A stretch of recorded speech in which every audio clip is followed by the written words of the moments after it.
Hello friends, welcome back to my new blog. आणि तुम्हा सर्वांना दसऱ्याच्या खूप साऱ्या शुभेच्छा. आज दसरा होता त्यामुळे मला सुट्टी होती एका दिवसाची, पण मी डायरेक्टली घरी चालले होते. आज सकाळी मला मम्मीने बोलवलं म्हणून मी चालले घरी. तसंही आमच्याकडे दसरा वगैरे सेलिब्रेट नाही करणार, पण मी जात होते, मला काम होतं म्हणून. आणि मला आज बस इतकी मोकळी भेटली ना की बसमध्ये कोणच नव्हतं. माझ्या आजूबाजूचे सीट एकदम रिकामी होते. मला फर्स्ट टाईम असं काही भेटलं आहे, त्यामुळे मी खूप खुश होते. मस्तपैकी बसून वगैरे जाणार होते गावी पहिल्यांदा. नाही तर मला कात्रजमध्ये आल्यानंतर ना मला हा पुतळा बघायला भेटला रावणाचा, जो काही इथं सजवला होता. खूप मोठं असं पुतळा होता आणि खूप भव्य असं हे बनवलं होतं. मी दरवर्षी हे बघते.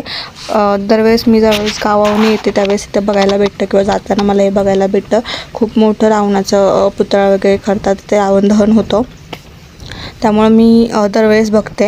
नंतर मी गावी आले होते. आल्यानंतर मला इतके दमले होते ना की काय सांगायलाच नको, कारण का खूप वेळानंतर मला गावाला जायला बस भेटली. बस पण नाही, मी जीपमध्ये गेले आणि नंतर मग मी गावी पोहोचले. आणि तिथून परत मला वरती चालायला लागतं आमच्या घरापर्यंत.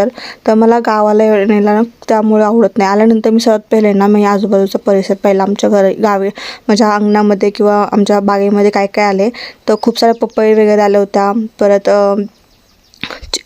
पेरू आले होते. मग मला हे सगळं बघून ना खूप आनंद झाला. आणि बाहेर इतकं वातावरण छान थंड वगैरे होतं ना, मस्त वाटत होतं. इथं थंड हवा सुटली होती. मग मी इथेच थोड्या वेळ बसले आणि नंतर घरात गेल्यानंतर चहा घेतला.